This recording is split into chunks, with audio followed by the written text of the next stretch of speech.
Bon les amis, j'espère que vous allez bien. Aujourd'hui nous sommes le 21 janvier 2023. Je vous propose de faire un point global sur le marché, en particulier vous le savez sur le Bitcoin, sur le Nasdaq, sur Capstable. On a des infos extrêmement importantes sur Capstable qui sont en train de tomber, et puis également sur le top 10 de vos crypto-monnaies. Le 17 janvier, je vous avais posé la question suivante sur Telegram, le prochain gros mouvement de plus ou moins 10%, parce que oui, c'est ce qui se jouait sur le Bitcoin, sera haussier ou baissier. Vous avez répondu à 47% baissier, et bien entendu, le mouvement suivant a été haussier. Bon, c'est comme ça, moi aussi je me suis fait prendre au piège par la patrouille. Effectivement, il fallait y croire, hein, après un pump, quand même il faut le dire, d'environ 30%, faire une consolidation pour repump de 10%, il fallait tenir la barre, et il fallait oser tenter le coup de cassure de ligne de coup du rounding bottom. Voilà, rounding, consolidation soit en, comme on l'avait dit, pour y aller, soit une consolidation plus faiblarde dans une sorte de petit range pour retenter ensuite la cassure de ligne de coup du rounding. C'est ce qu'il a fait finalement. Et vous le voyez, il arrive sur des niveaux de cours assez intéressants. On va en parler dans cette vidéo YouTube, parce que juste avant la vidéo YouTube, je vous ai fait un petit Fibo que je vais vous retracer maintenant. Fibonacci, point haut, point bas, objectif. Objectif, 1,618. Pourquoi je vous dis objectif? Parce que c'est la dernière mèche. Ça tombe parfaitement. Je me suis dit, tiens, c'est assez marrant. On fait un Fibo comme ça, et hop, ça tombe sur la dernière mèche, le point le plus haut, du 15 août 2022 à 25 000 $. Alors, est-ce qu'on ira chercher ce niveau? Je ne sais pas, on va en parler dans cette vidéo YouTube. Il y a plusieurs niveaux de résistance intermédiaires, et puis on a également l'objectif du rounding bottom. Rappel, objectif théorique, la moitié de la hauteur du rounding, reporté au niveau de cassure, puis ça nous envoyait à peu près ici à 24 300 $ environ. Ça, c'était pour l'objectif théorique. Également, cette trendline dont je vous ai parlé sur Telegram, trendline ascendante, qui servait de support du bas de canal. Je me suis dit la chose suivante, je me suis dit, c'est marrant, on mèche, on n'arrive pas à casser ce niveau. Attention, si on devait casser les 21 400 $ pour encore une fois se faire rejeter sur ce niveau. Pas du tout. Hier, juste avant la clôture hebdomadaire sur le Nasdaq, il a tenté un breakout, il a réussi son breakout, et il a pris, vous le voyez, entre le point le plus bas ici et le point le plus haut, 10%. C'est chose faite. La question qu'on me pose ce matin sur Telegram est la chose suivante: as-tu eu le temps de racheter du Bitcoin? Parce que oui, effectivement, j'ai vendu une part de mes Bitcoins à 21 400 $. Je vous l'ai montré sur Twitch ainsi que sur Telegram. Erreur stratégique du joueur français, mais j'ai envie de dire, à un moment donné, il faut savoir take profit. Pas de regret pour ma part. Il me reste environ 0,25 Bitcoin, ce qui n'est pas négligeable, qui est encore intéressant. Je n'ai pas tout revendu. Néanmoins, dommage de ne pas avoir rechargé sur le bas de range ici à 20 700 $ environ, même un peu en dessous. On aurait pu tenter le coup avec un peu plus d'argent. Néanmoins, j'étais pris sur mon travail, etc. J'ai pas pu effectivement tenter le coup. J'ai même pas essayé en réalité de tenter le coup. Après un beau petit profit, comme je l'ai fait ces derniers jours, je ne l'ai pas tenté. Donc là, consolidation, cassure par le haut, explosion. Et là, effectivement, on est sur des niveaux de cours assez intéressants. Avant de parler du Bitcoin, parce qu'effectivement, je pourrais vous dire, on a réintégré ce canal ascendant. Le milieu de canal sera un niveau de résistance. Le haut de canal précédent sera notre objectif de cours, à mon avis. On va parler du Nasdaq, parce que le Nasdaq, c'est assez intéressant. On est... je vais vous montrer ça. Même pas le Nasdaq, le Capstable. La capitalisation des stablecoins. Regardez ça. Ça, c'est assez impressionnant. Voyez, cette trendline qui sert en réalité de support résistance. Long terme, hein, on parle d'un truc qui est là depuis 2020, qu'on engouffre, c'est pas négligeable, hein. On est sur un signal, c'est signal boule de fou là. Hein. Putain, c'est difficile d'y croire, hein. On se dit putain, mais il va dumper ce Capstable, il va s'effondrer. Parce qu'effectivement, Capstable, c'est la capitalisation des stablecoins, c'est annexé également, c'est lié au cours sûrement du dollar. Le dollar crash, ne s'arrête pas dans son crash, c'est impressionnant, on va le voir tout à l'heure, et le Bitcoin en profite pour faire le mouvement opposé. Et là, vous le voyez, hein, premier bottom, énorme, hein, double ou triple bottom, cassure de ligne de coup, pouf, on s'engouffre, on va chercher le prochain objectif. Impressionnant, il y a un mouvement impressionnant qui est encore à venir sur Capstable et par conséquent également sur le Bitcoin. Et ceux qui n'ont pas acheté du Bitcoin s'en mordent les doigts aujourd'hui. Il n'attend personne. C'est ça qui est impressionnant. Et puis on a vraiment des signaux intéressants sur Capstable, vous le voyez. Pour le moment, cassure, faudrait voir où est-ce qu'on clôture cette semaine. Bien entendu, parce que je suis en vue hebdomadaire. La semaine n'est pas terminée, il reste 1 jour et 15 heures. À voir si on clôture sur le niveau des 12%. C'est la question que je me pose. Est-ce qu'il va mécher, réintégrer son niveau clôturé? Ça serait la carotte. Hein. Ça serait la carotte s'il fait ça. Parce que la problématique, c'est pas Capstable, c'est pas le Bitcoin, c'est le Nasdaq. Et le Nasdaq, lui, il n'a pas confirmé. C'est ça qui est impressionnant, c'est que le Bitcoin, il fait des rallyes, il prend 40% en 20 jours, et on a un Nasdaq qui, effectivement, montre un beau rebond sur le support, mais lui, n'inverse pas sa tendance. Et ça, c'est inquiétant. Ça, c'est un peu emmerdant. Avant que j'oublie, n'oubliez pas quand même de liker la vidéo, de vous abonner, ça fait extrêmement plaisir, de mettre un petit commentaire également pour le référencement. Merci à tous ceux qui jouent le jeu comme d'habitude. Je vous rappelle également qu'il y a un petit concours sur Bybit. 1000 $ à gagner pour l'un d'entre vous et jusqu'à 30 000 $ de bonus en fonction du montant de votre dépôt. Donc si vous n'êtes pas encore inscrit, n'hésitez pas à passer par ce petit lien affilié. Ça fait extrêmement plaisir. Il vous reste 9 jours pour participer au concours, 159 inscrits. Bonne chance à tous et à toutes. Alors, Nasdaq, effectivement, pas de cassure de trendline descendante. Pas de retournement haussier sur Nasdaq. Néanmoins, il faut le dire, hein, pas d'effondrement non plus. Hein. Pour le moment, c'est ce que je vous ai partagé sur Twitter, mais que je vais répéter également sur YouTube. Bon, on l'a déjà dit, mais on va le répéter à nouveau. Hein. Attention quand même. Hein. Parce que là, Nasdaq, c'est qui tout double.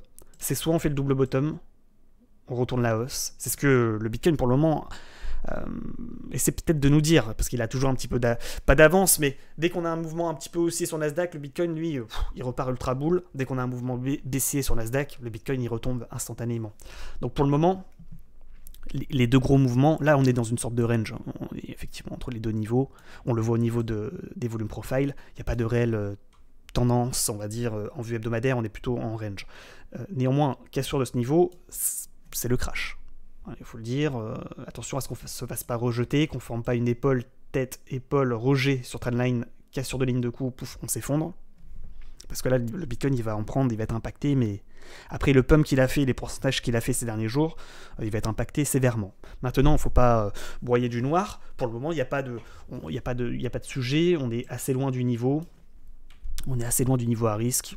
On est plutôt en train d'essayer de casser les résistances. J'ai envie de dire, pour le moment, pas de problématique sur le Nasdaq. Il est peut-être même en train de nous tenter dans les jours à venir. Peut-être qu'il va nous tenter le retournement. Hein. Peut-être qu'il va repartir à la hausse. Hein, avec cassure de trendline descendante, cassure de ligne de coup d'un double bottom. Ça repart. Hein.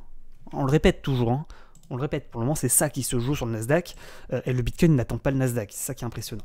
Au niveau de la vue journalière, parce que là, j'étais en vue hebdo. Donc effectivement, ce niveau à ne pas casser à 10 650 points environ. Trendline descendante long terme, moyen long terme depuis 2021. Depuis, finalement, le retournement baissier sur le Bitcoin, hein, c'était le 23 novembre, hein, c'est dans ces eaux-là. Hein. Regardez ça.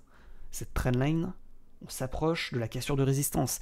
Et hier, juste avant la clôture hebdomadaire sur le Nasdaq, il a fait un rallye, le Nasdaq. Alors vous me demandez qu'est-ce qui se passe sur le Bitcoin, pourquoi il rallye, mais le Nasdaq a fait son rallye, hein. Juste avant la clôture. Hein. Impressionnant. Les marchés sont impressionnants. Pas imprévisibles, mais impressionnants. Parce que faire ça juste avant la clôture, ça c'est un coup de génie. Vous voyez, hein, résistance, support, qui devient résistance. Et là, on break out même cette résistance et on tente le retournement sur le Nasdaq. On tente la cassure de trendline long terme. On tente la cassure pullback. On va chercher l'objectif du double bottom. On reprend la hausse. Donc, vous voyez, on est dans des configurations comme ça. Alors, est-ce qu'il feinte juste avant la clôture, pour mieux vous dumper la gueule à la réouverture lundi, avec un double, voilà, cassure de ligne de coup d'un double top, et on inverse et on repart chercher le niveau à risque, ou est-ce que concrètement on est en train de casser le niveau pour finalement rentrer soit en range, soit aller chercher la ligne de coup du double bottom? Ça, je sais pas la réponse. On a quand même l'impression que le Nasdaq a également envie d'inverser la tendance. Hein. Faut le dire. Hein. On a l'impression qu'il est plus bull que bear. Hein. Quand on dump, c'est des petits dumps à la con. Quand on pump, c'est des vrais pumps. Donc en fait, le Bitcoin suit également le Nasdaq. Et pour le moment, vous l'avez compris, on est plutôt sur un cours qui tente, à mon avis, le retournement. Nasdaq vue mensuelle maintenant, avec peut-être cet énorme double bottom qui est en train de se former, avec ligne de coup à 12 000 points. Rebond sur ruban, des moyennes mobiles exponentielles. Il n'a pas dit son dernier mot, le Nasdaq, et effectivement, il va peut-être tenter un rebond technique pour aller chercher l'objectif qui serait situé aux environs des double bottom, objectif, hein, on reporte tout simplement MM20, 13 500 points. Voilà. Ça veut dire quoi? Ça veut dire un Bitcoin qui retourne sa tendance, on va le voir en vue hebdomadaire juste après, pour aller chercher, à mon avis, il faudrait que je vois la vue mensuelle. à mon avis, voilà, ce niveau. Enfin, 30 000, hein, c'est ça qui se joue, hein. C'est énorme. Hein. Parce que, pourquoi je dis 30 000? Parce que c'est double top, on casse le niveau, pouf, on s'effondre, on va rechercher l'objectif. Ah, impressionnant, hein. Impressionnant, mais vous voyez, c'est la même 20 aussi, hein. Un peu au-dessus, elle est même à 35 000. Donc, ne négligeons pas les signaux et les objectifs de cours. Donc c'est parti, on reprend maintenant qu'on a fait Capstable, on a fait le Nasdaq, on a fait le plus important, on va passer au Bitcoin. Bitcoin, vue mensuelle. Mensuel, pouf, il repasse au-dessus de sa trendline, il va peut-être aller chercher, vous voyez, c'était cette vue que je voulais vous montrer. Double top, objectif, on retrace, on va chercher l'objectif. Hein. Minimum, hein, 30 000. Wow. Alors j'ai pas envie de donner des faux espoirs, mais c'est impressionnant, hein, ça sera l'objectif. Vue hebdomadaire. Vue hebdomadaire, le Bitcoin, vous voyez, donc on retrouve le double top, on retrouve les volumes profile, la zone de résistance qu'il fallait traverser, le retracement de la baisse, tac, tac, tac, on retrace, ligne de coup d'un rounding bottom, objectif du rounding la moitié, reporté, hop, on va chercher minimum ce niveau, vous voyez, hein, c'est la dernière mèche hein, qui est là, 22 008, voir là, réellement le niveau, hein, 24 500, voir la dernière mèche, hein. Normalement c'est même ici, hein. Franchement, tac, à peu près à 25 000 $. Hein. Donc on est dans cette configuration de cassure également de bande haute de Bollinger, il laisse aucune chance au retardataire. Méga pump de 40%, et il pourrait même aller chercher les 50, voire 55%. Impressionnant. Impressionnant. J'ai rien à dire de plus hein, sur cette vue, vous voyez, double bottom, cassure, pouf, on explose, on va chercher l'objectif, rounding bottom, on casse, on fait une anse qui est même pas une réelle anse, qui est une contraction, qui est une consolidation pour retenter ensuite le breakout. C'était vraiment le scénario Solana, pour rappel, on en avait parlé il y a une semaine, hein, de pump, consolide dans des ranges, on repump, on reconsolide dans des ranges, et on laisse aucune place à la correction, à la recharge pas chère. Ça n'est pas ce qu'il est en train de faire. Vue maintenant journalière, donc on retrouve... Hein, ce canal ascendant qu'on a cassé par le haut, avec ancien support, on break out, on va chercher l'objectif. Alors, à savoir si l'objectif, vous voyez, c'est dernière mèche, hein. Dernière mèche, ici. Tac, on est là-dedans, hein. Si vous ne l'avez pas compris, actuellement on est là-dedans. C'est de résistance, dernière mèche, serre de résistance. Alors, on pourrait très bien, effectivement, retomber, comme ça, pour revenir chercher ce support de bas de canal.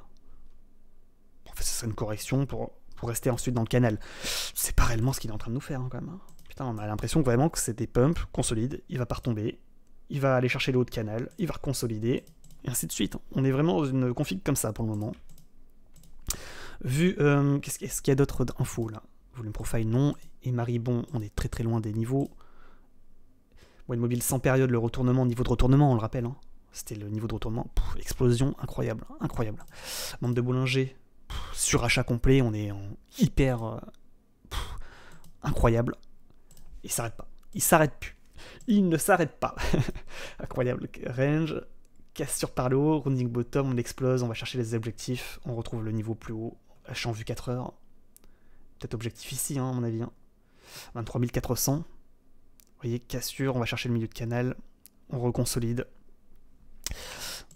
Trop boule pour faire quoi que ce soit là. Hein.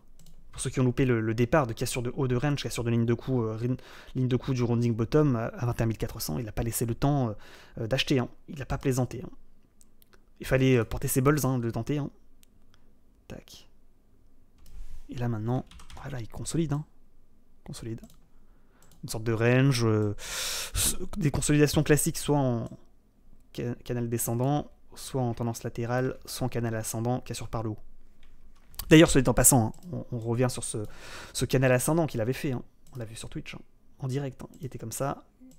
Cette structure infernale qui aurait pu très mal se terminer. Hein. Qu'est-ce qu'il a fait? Fente par le haut, dump par le bas, cassure du bas de canal, effondrement. En quelques heures, il a pris moins 6%. Rachat, force acheteuse.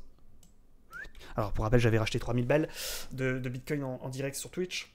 Et j'ai environ 0,2 Bitcoin également sur Ledger.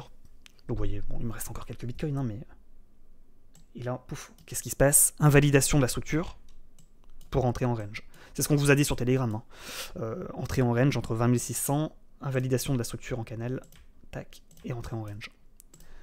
Donc pour rappel, hein, je fais pas des vidéos YouTube tous les jours, on fait des sondages réguliers, on fait des points techniques tous les jours sur Telegram, donc n'hésitez pas à nous rejoindre. Vous voyez, tac, entrer en range. Il n'y a que 2 scénarios. Bitcoin continue de consolider pour entrer en range, pour retenter dans les jours à venir la cassure de ligne de coup du rounding bottom. À ce stade, le Bitcoin résiste bien à la chute et le premier scénario est donc possible. Idem sur Nasdaq, pas de rejet. Pas de rejet, pas de crash sur Nasdaq.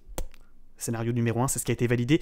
Deuxième scénario, c'était le retracement pour aller chercher la trendline long terme. Vous voyez, tac, Bitcoin confirme son entrée en range. 20 600, 21 400. Vous voyez, vous étiez encore au moment de l'info à 21 080.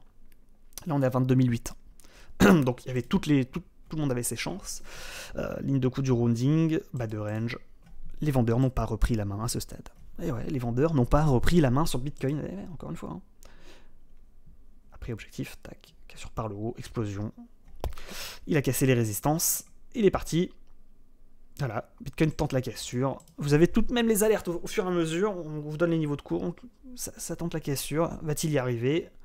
La reprise de hausse sur le Bitcoin, voilà, petit sondage également d'hier, intéressant de voir ça ensemble. Et confirmé, presque confirmé, du pipeau ça va retomber, 12 000 $ soon, c'est juste une question de temps, ne se prononce pas. Voyez les résultats. On a encore des personnes qui pensent qu'on va retomber à 9 000, à 12 000. C'est peut-être, hein, rien n'est impossible. Hein. Du pipeau ça va retomber, 320 votes. 25% d'entre vous qui se disent non, ça va retomber. Alors moi je me demande quand même s'ils sont pas dans le déni quand même. Hein. Parce que là, ils ont loupé les fusées, hein. Ça part sans vous. Hein. Incroyable. Hein. Ça ne laisse aucune chance aux retardataires. Confirmé, presque confirmé, 56% de personnes qui pensent qu'effectivement la reprise de hausse, elle est confirmée. C'est juste une question de temps. Quand on voit le Nasdaq, hein, pour conclure par rapport à ce sondage, moi, si je vais répondre, je dirais pas encore confirmé. C'est pas encore confirmé. Sur le Nasdaq, c'est pas encore confirmé. Maintenant, on l'a dit, il fallait tenter l'achat sur le deuxième bottom. Là, on pouvait tenter l'achat également sur la consolidation, bas de consolidation, sur du rounding bottom. Il y a des opportunités d'entrée en cours de route. C'est de plus en plus risqué. Hein. 40%, c'est risqué maintenant de rentrer. Hein. Mais pour le moment, si je devais répondre à ce sondage, je dirais, c'est pas encore confirmé. On n'est pas loin. On n'est pas loin de tenter sur le Nasdaq la cassure par le haut de son biseau descendant. Mais ça n'est pas fait. Voilà, c'est tout. Ensuite, DXY, voilà, le dollar, que le dollar dump, les actifs prennent de la vigueur, Nasdaq, Bitcoin et tout, là. Personne n'a envie de garder du dollar, parce que l'objectif du dollar, c'est soit ce niveau, à 100 points, soit bas de cannelle. Et après, on peut parler du scénario BIR incroyable, hein, de cassure du canal par le bas, on s'effondre, on va chercher l'objectif à 70 points. Alors là, tout le monde se sera sauvé, ça sera un méga bull run sur tout le reste, hein, si ça devait arriver. Ethereum, je voulais vous partager également mon top 10 crypto, hein, comme d'hab. On fera le point également sur les pépites. On sera sur YouTube, on fera un point. On regardera tout ça. Moi, je voulais vous parler surtout du top 10 capitalisation des altcoins, vous voyez, double bottom, sur Ethereum, en vue hebdomadaire. Ligne de coût, 1680 $. Objectif du double bottom, la hauteur des bottoms reportés. On est sur ligne de coût. Donc, si vous voulez le tenter, vous le tentez. C'est risqué toujours. et voilà, ça serait l'objectif. Peut-être avant de parler d'Ethereum, Bitcoin. Est-ce qu'il y a réellement des objectifs? Parce qu'en début de vidéo, je vous ai montré un Fibo, mais c'est vrai. Un petit Fibo, tac, on va chercher les niveaux. Ouais, on prend la mèche, tac, on prend le point bas, on va chercher les points les plus hauts. Peut-être avec cette vue, peut-être qu'on pourrait le tenter également. Tac, point le plus haut, point le plus bas, Fibo, objectif, 25 200. Incroyable, hein, si on va chercher ces niveaux. Incroyable. En plus, ça serait la trendline. Après, ici, hein. Pas impossible, hein. Franchement, rien n'est impossible à ce stade. Hein. Bon, après, les objectifs de cours, voilà, vous avez toutes mes résistances comme d'habitude sur Discord. Je vous ai mis à jour les graphiques. Donc chaque niveau de résistance fera son effet. C'est en accès libre et gratuit, hein, comme d'hab, vous pouvez rejoindre. Après, c'est à vous de suivre les cours, hein. À mon avis, ce sera celui-là le prochain, 23.5. Et après les 23.5, ça sera ces niveaux-là. Hein. 24.2 et après, dernier plus haut, hein, 25.2 environ. Niveau de Fibo, dernier niveau de Fibo. Donc, Ethereum, on l'a vu, double bottom, on est sur ligne de coup, on a vu l'objectif. Niveau de rejet également, hein, pour le moment, il n'y a pas eu de cassure. Pareil sur XRP, double bottom, niveau de cassure, objectif, la hauteur des bottoms reportés, c'est pareil, hein, 0,411, on est sur le niveau. Si vous voulez le tenter, vous le savez maintenant. Matic, double bottom énorme. Bon, il est surtout en range, hein, Matic. Avec milieu de range, haut de range, bas de range. Pas de cassure pour le moment du haut de range. Écoutez. Mais niveau effectivement de résistance à 1.07 environ. ADA. V bottom, on est sur résistance. Objectif, tac, si on devait casser, on irait chercher la résistance d'après. Ici, logiquement. À peu près ici. Hein, à 0,43. Sur DOT, pareil, hein, on retrace, on va chercher l'objectif théorique. Et tac, les résistances. Normalement, c'est 6,85 environ. AVAX, magnifique structure. Tac, tac, on va chercher l'objectif à 18,5, cassure de cet objectif. Après, c'est un rounding. Hein. Rounding, c'est comme le Bitcoin, on reporte la cassure. Pouf, on va chercher l'objectif à 22,1 si ça devait se confirmer. Ok. Ensuite, Solana. Vous voyez, hein, encore un peu de marge en vue hebdomadaire. Je vous montre que des vues hebdo pour qu'on voit un peu les objectifs pour les jours et les semaines à venir. Hein, 30,34 sur Solana environ. TRX, vous voyez, tac, tac, magnifique structure. Également, toujours des mèches, on s'arrête toujours sur le même niveau, à 0,0657. Après, ça sera une sorte de rounding, pareil, une sorte d'épaule tête épaule ou un rounding bottom pour aller chercher l'objectif suivant. Il suffit d'aligner les mèches, les clôtures, hein, on le voit, hein, c'est là.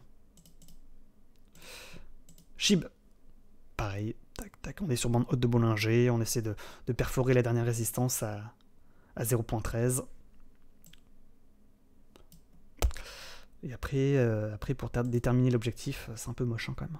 Putain, le SHIB, on est hyper haut, on est perché hein, sur SHIB. NIR, objectif à mon avis, les 2,97, hein, si on doit continuer le mouvement. EGLD, tac, tac, objectif, hein, haut de canal descendant, en vue hebdo, à 46,3 $. Gala, pareil, on est sur l'objectif à mon avis. Hein. Il a trop pris. Et après BNB, une sorte de triangle, voilà, on a une résistance qui est là, c'est ça qu'il faut déterminer, à 320 $ environ. C'est ça qu'il faut regarder. Et puis vous voyez, on essaie de transpercer le ruban pour essayer d'inverser la tendance. Pour le moment, c'est pas encore tout à fait fait. Le DOG, voilà, on a une structure, une résistance, multitest de résistance, multitest. Et puis sur DOG, il me semble qu'il y avait la même sang, il y avait une histoire comme ça, vous voyez. On essaie de la transpercer, on essaie de casser le dernier plus haut à 0,09 pour partir. Pour le moment, c'est assez mitigé le DOG. Bon les amis, moi j'ai rien de plus à dire. Hein. Maintenant, ceux qui sont dans les fusées, bien joué à vous. Toujours compliqué de rentrer en cours de route. Vous risquez de vous prendre des douilles. Pour le moment, le Nasdaq n'a pas confirmé son retournement de tendance. Avant de terminer quand même, bien entendu, j'ai failli oublier le calendrier économique. Calendrier économique de la semaine prochaine, on est obligé d'en parler quand même. Hein. Donc on va regarder ça ensemble. Le 16 janvier, non, semaine suivante. Tac, est-ce qu'on a des infos importantes? 24 janvier, plusieurs indices PMI qui vont tomber en France, en Allemagne, aux États-Unis. Voilà, vous avez les horaires. Et le 26 janvier, 14h30, PIB, inscription hebdomadaire aux allocations chômage aux États-Unis. Et enfin, le 27 janvier, 14h30, indice des prix à la consommation. Voilà, vous avez le calendrier de la semaine prochaine sous les yeux. Pas de grosse... Il n'y a pas de FOMC ou je sais pas quoi. Pas de discours de Powell apparemment, donc pour le moment pas de problématique, ça risque de... Il faut suivre l'analyse technique, il faut suivre les niveaux de cours et puis il faut prendre ses responsabilités parce que là c'est chaud, hein. C'est chaud, ça part comme des fusées et c'est inarrêtable. Bien joué à ceux qui sont dans les fusées, qui ont tenu bon, et puis moi je vous dis à très bientôt sur YouTube et sur Twitch, n'hésitez pas à nous rejoindre, vous avez tous les liens dans la description comme d'habitude. Ciao ciao.